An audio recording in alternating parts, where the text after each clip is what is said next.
Welcome to the Making of a Nation, American History in VOA Special English. A new leader stood before the American people on March 4th, 1913. He was Woodrow Wilson, the 28th President of the United States. Wilson belonged to the Democratic Party.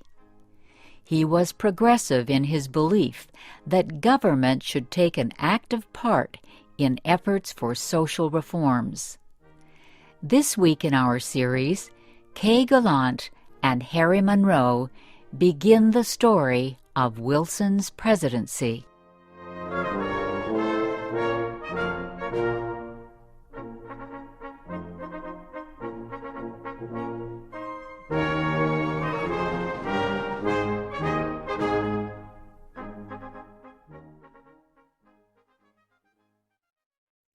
Woodrow Wilson had spent most of his life at Princeton University. First, he was a professor. Then, he was university president. Next, Wilson was elected governor of the state of New Jersey. His early success as governor made him a leading candidate for the Democratic presidential nomination in 1912.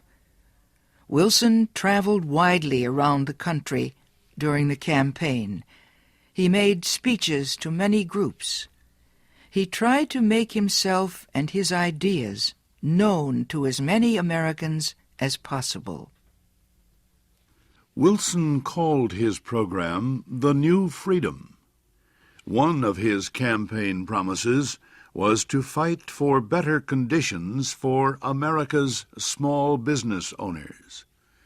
Such proposals helped him win the Democratic nomination for president. Then he defeated President William Howard Taft and former President Theodore Roosevelt in the election. Woodrow Wilson, the former president of a university, had become the president of a nation. The largest crowd in Washington, D.C.'s history welcomed Wilson outside the Capitol building on the day of his inauguration. He called on the American people to join him in making the country a better place. "Our duty," Wilson said, "is to correct the evil without hurting the good. I call all honest men, all patriotic, all forward-looking men to my side."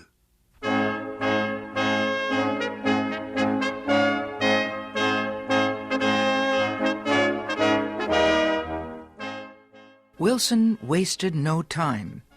He immediately called a special session of Congress to act on Democratic campaign promises to reduce import taxes or tariffs. Wilson felt strongly about the need to reform these taxes. He broke tradition by leaving the White House to appear before Congress in person to appeal for his tariff proposals.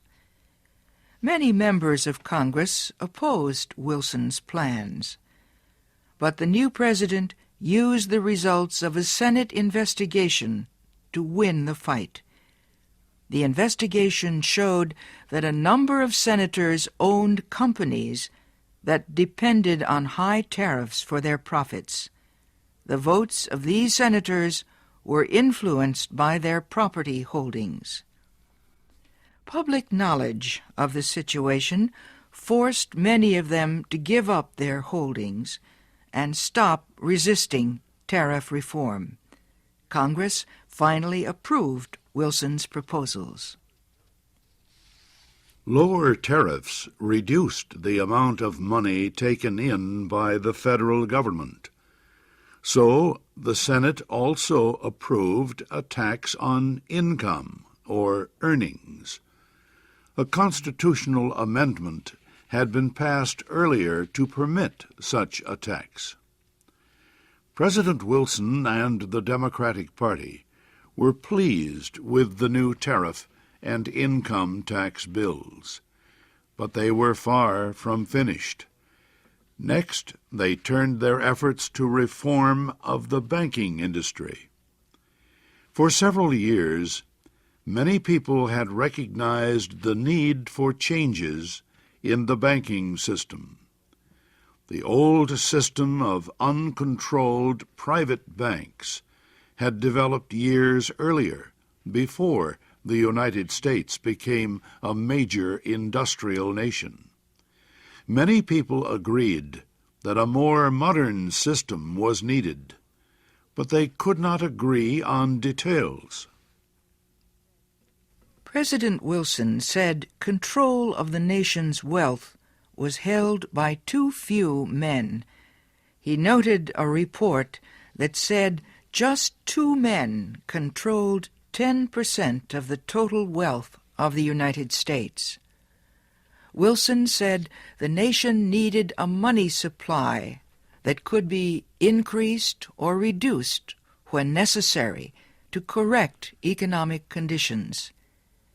He said a method was needed to let banks help each other during economic emergencies.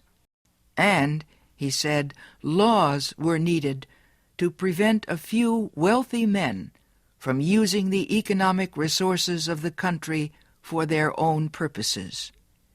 Finally, Wilson said the control of this system of banking must be public, not private.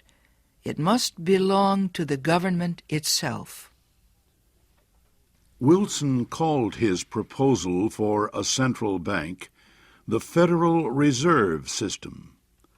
Under the plan, the nation would be divided into 12 areas. Each area would have its own Federal Reserve Bank.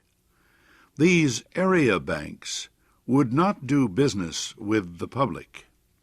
They would serve only as bankers' banks, and they would issue a new form of money supported by the federal government.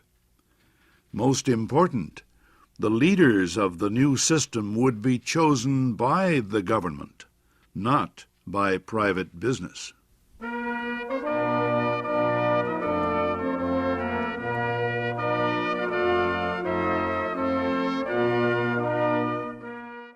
Bankers, business leaders, and their representatives in Congress sharply criticized President Wilson's proposals. They said government control of the banking system was socialism, not capitalism. But Wilson refused to change his proposals, and he helped to lead the fight to make them law. Finally, Congress agreed. It did not take long for bankers to discover that the new system was much better than the old one. Today, the Federal Reserve System is one of the most important institutions in the United States. For Woodrow Wilson, the fight over the banking system was yet another political success. He had won major reforms in the nation's tariffs, taxes, and banking systems. Now he told Congress that new legislation was needed to control the power of monopolies and trusts. These were the giant companies and business alliances that controlled complete industries. Wilson proposed a new antitrust law to control the actions of large companies. His supporters in Congress wrote a bill that listed a number of business activities that no longer would be permitted. For example, no longer could a company set prices that would reduce competition